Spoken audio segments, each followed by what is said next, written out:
All right, if you're a leader staring at your company's P&L, trying to figure out what AI is actually going to cost you, you're in exactly the right place. We're going to cut right through the hype. The conversation has shifted. It's not about if we should use AI agents anymore. It's about how we manage them, like a whole new type of workforce.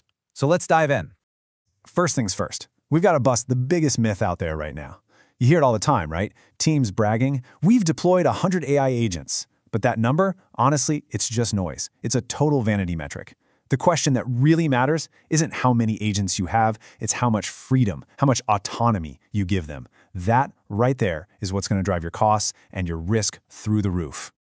And that brings us to this new idea you need to get familiar with: autonomy depth. Seriously, just think of it as a brand new line item on your P&L, just for AI. It's basically a measure of how much independent decision-making power you're giving an agent. And believe me, it is the single most important factor in figuring out your total cost of ownership. So, how do you even begin to manage something like that? Well, we're going to break it down with a super simple framework: 5 levels of autonomy.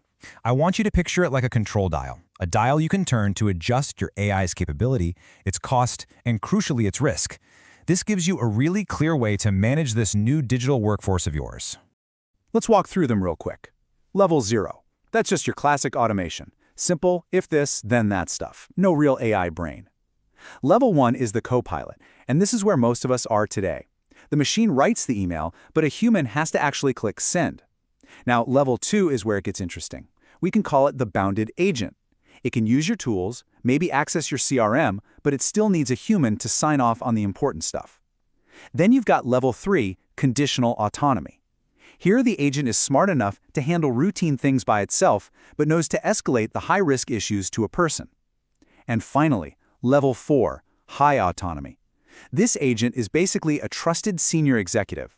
It runs entire processes from start to finish with very little oversight. Okay, time to put on our CFO hat. As you start turning up that autonomy dial, your expense report is going to look totally different. Your costs really split into 2 big buckets, and you have got to understand both of them if you want to avoid some serious bill shock. We're talking about the cost of the AI thinking versus the cost of it actually doing something. So here's that breakdown. On one side, you have internal reasoning tokens. This is the hidden cost, the one that sneaks up on you. When you ask an agent a complex question, say, find the best shipping option for this customer, it's not one step. It's running through a whole internal monologue to figure it out. You don't see that thinking process, but you are paying for every single step in tokens. Then, on the other side, you have the more obvious costs, the external transaction fees. This is the real-world price of the agent doing things, like calling an API to send an SMS or processing a payment through a gateway. And this brings us to what I like to call the Paisa Vasool reality check, especially here in India. We get so obsessed with the cost of the AI's brain, right? Which can be less than a single rupee. But look at the plumbing. Sending one SMS is about 18 paise, a voice call, 40 paise a minute, and processing a payment, that can be 2% plus GST. A lot of the time, the cost of just doing the task is way higher than the cost of the intelligence making the decision. So here's where it all comes together. When you combine those heavy internal thinking loops with a bunch of external API calls, your costs per decision can just explode. I mean, imagine an agent tries to book a flight, it gets an error, so it just retries the API 10 times in a loop. That's how a task that should cost a few paise suddenly skyrockets to 20 rupees or even more for one decision. It's a crazy multiplier that'll catch you completely by surprise if you're not ready for it. And this jump in cost leads us straight to its twin sibling, risk. Because more autonomy isn't just a bigger bill, it's much higher stakes. When you've got agents plugged into your CRM, your payment gateways, all that sensitive customer data, you absolutely, positively cannot afford for them to make a mistake. And here in India, the legal framework around this is no joke. The Digital Personal Data Protection Act of 2023, this isn't some friendly suggestion. It's a law, and it has very, very sharp teeth. It says any organization handling personal data must have real, reasonable security safeguards in place. Period. So what happens if you don't comply? Well, this number pretty much says it all. The potential penalty for a single data breach can go up to 250 crore rupees. All of a sudden, investing in governance doesn't seem like a cost, does it? It looks a whole lot like essential insurance. So how do you actually protect yourself? You build a risk shield.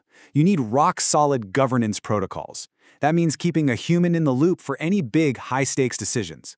It means building automated quality gates to double-check the AI's work. You need a process, a ritual even, called disagree and commit, where a human can spot a problem, log why they think it's wrong, and override the machine. And you have to be ready for CRTIN reporting. That means letting the authorities know about a cyber incident within just 6 hours. All right, let's pull all this together. We've gone through the levels of autonomy, the different cost structures, the huge risks involved. So what does this all mean for your strategy? It means you have to start thinking with a true total cost of ownership mindset. And that true TCO, it's not just what you're paying your AI vendor for tokens. That's just the tip of the iceberg. The real investment, what I call the silent majority of your cost, is in the people you need to supervise these agents, the processes you have to build to govern them, and the whole risk management framework you need to operate safely. So I'll just leave you with this one question to take back to your team. You're probably tracking your AI model and token costs down to the last paisa, but have you really truly calculated the cost of the human oversight, the compliance, and the entire operational infrastructure you need just to manage it? Because that is the real cost of autonomy.